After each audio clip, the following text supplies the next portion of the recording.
Minka, the team indicated they were a little surprised that you lasted to 11 for them to be able to get undrafted. Were you a little surprised as well? No, I wasn't surprised. I mean, I really didn't know what to expect. I knew I could go as early as 4, and I knew I could go as late as 32. So whatever happened, happened. I was just excited just to be there, and I'm happy that the Dolphins picked me up. What was going through your mind during those first 10 picks? Nothing really. I was just like I said, anybody could have picked me, and anybody could have passed up on me. So I was just talking to my family, talking to Coach Saban, talking to just everybody, just enjoying the moment. You weren't going 32, though. What was that? You weren't going to get the 32. I ain't know. Can you take us through what your night was like with your family in Dallas? At first they had this. We had gotten like all dressed up, took some pictures at the hotel with my family, some friends, and then after that, me and my parents drove over to. Well, they drove us over to the stadium from the hotel. Then we went to the red carpet, did a bunch of interviews on the red carpet, took some pictures on the red carpet with my parents, with some of my friends. Then after that, we just walked inside, and they put us on the like in the green room, I think it's called. I was just sitting at the table with my parents, my siblings, a couple of my coaches, and that was about it. Just waited it out. Was there one wow moment? Obviously, getting drafted was your wow moment, but someone you met, someone you talked to that night that was just incredible for you? I mean, the whole night was incredible. Something that you really just dream about. But I was just excited just to be there. And the whole entire time I was just taking it all in, just enjoying everything. You play the Dolphins obviously like the versatility you bring to the field, but what do you hope to bring to the team? What do you think you can bring to this defense? I'm just gonna be myself, do what I had to do. I talked to Coach Gase, talked to Coach Burke, and they all just said the same thing: just be yourself, just do what you got to do, just to become your best self. And with that, I'm gonna help the team out. So whether that be just pushing myself, challenging myself in ways that I usually do, this is gonna better the people around me because they're gonna do the same thing. So it's just doing what I had to do to be the best possible version of myself, and that's gonna overall benefit the team. And that's it, really. What's it like to know you're on a team where you're going to be playing with veteran Pro Bowl safety like Rashad Jones and then T.J. McDonald, who's been at an established career as a starter? Definitely helps out because I could go to them for anything. I could ask them about off the field stuff. I could ask them about on the field stuff.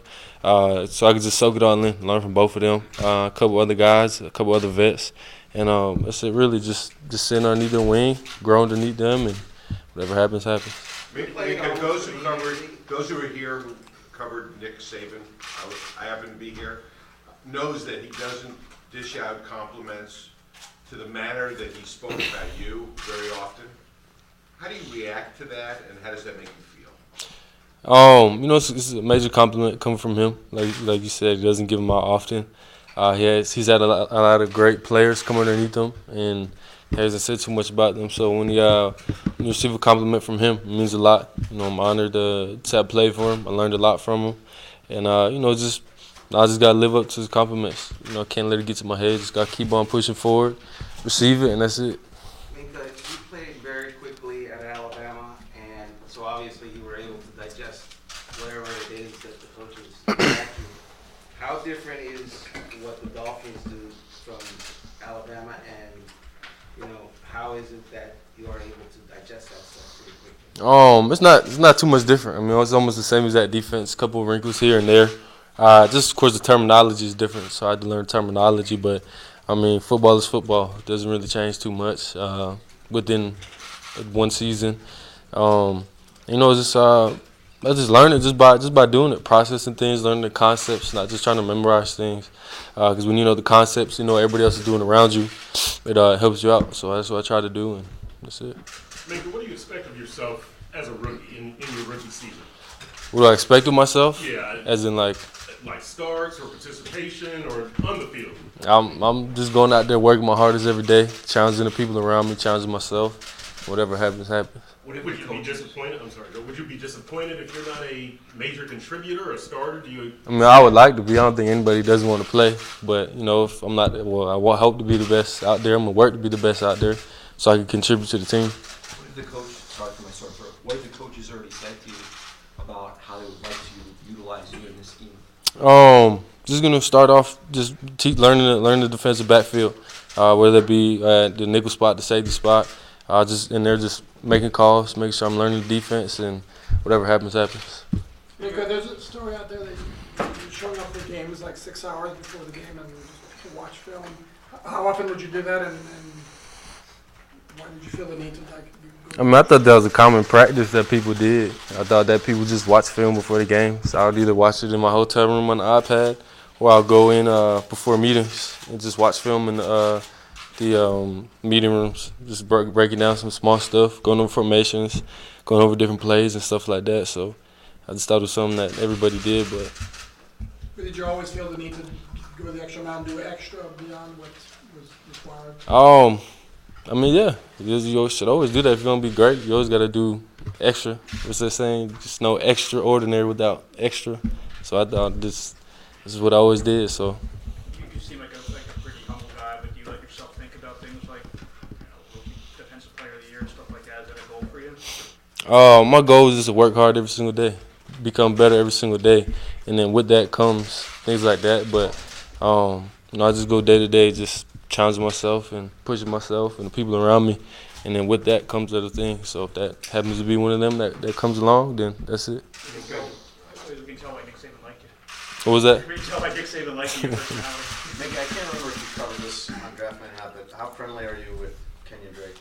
Kenyon, I'm good friends with him. I talked to him the first day I got here, or in the facility, and we just chopping it up, talking to him. Maurice Smith also. The other DB, I was talking to him for a little while, just asking him questions, picking his brain. He was talking to me, just telling me what to do, what not to do, and that was it. Did Kenyon or anyone else give you some good pointers on how to survive here, how to do well here?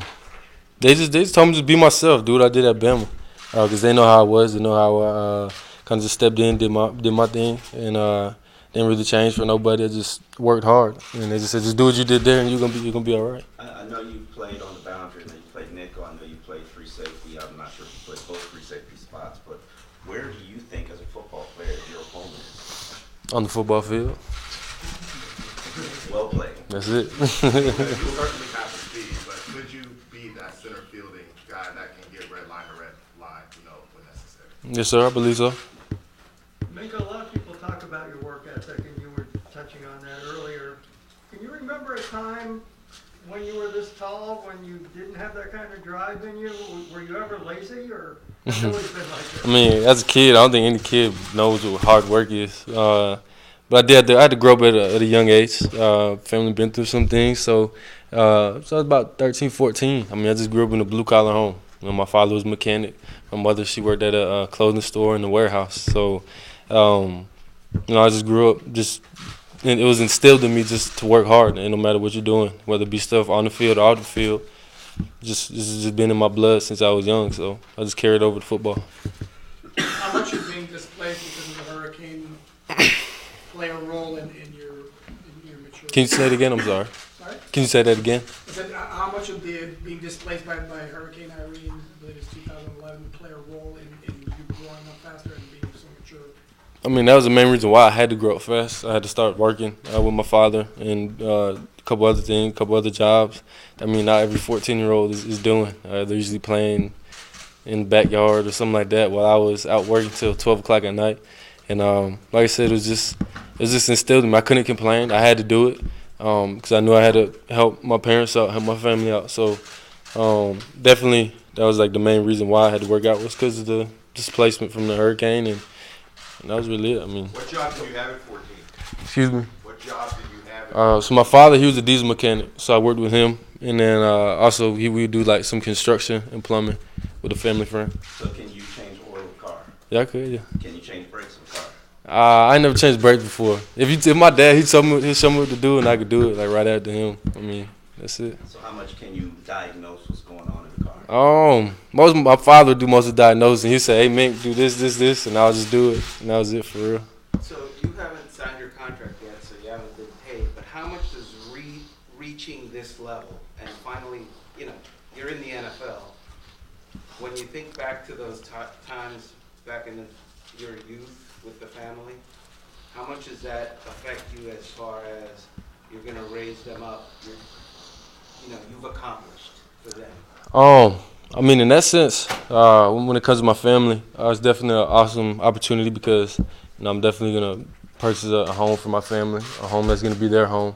It can't be taken away from them. Can't be whatever. It's gonna be their home, and it's gonna just be awesome. Just being able to provide for them. But this being in the NFL wasn't the end goal. I mean, I wanted to be a great player in the NFL, legendary player in the NFL. So, I mean, I made it to this part of the journey, but there's a whole lot more left to go. About being a great player, great players make great plays. Yes, sir. And you have a history of doing the extra, turnovers, touchdowns. I just do my job. Yeah. That's it. Yes, sir. Not just playing your position and not. When you do your job, you make plays. That's it. I hear that you're Couple more a guys. very spiritual guy and your family's a very religious family. Where does that come from?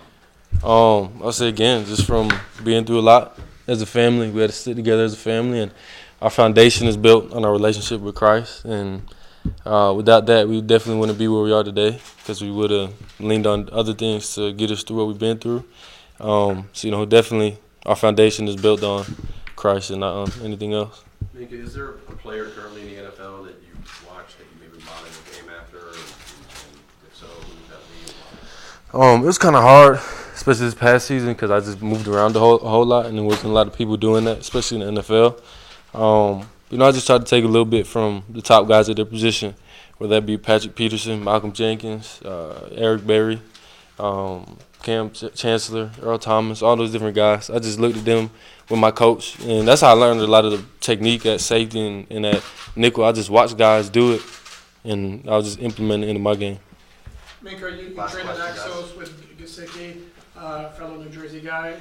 You guys close, or did you guys ever have conversations about maybe winding up with the same team in the NFL? I mean, we talked a little bit. When we were busy a whole lot, just working out, training, so it wasn't too much conversation. But I mean, yeah, he's a great dude, great player. I'm excited to get to work with him.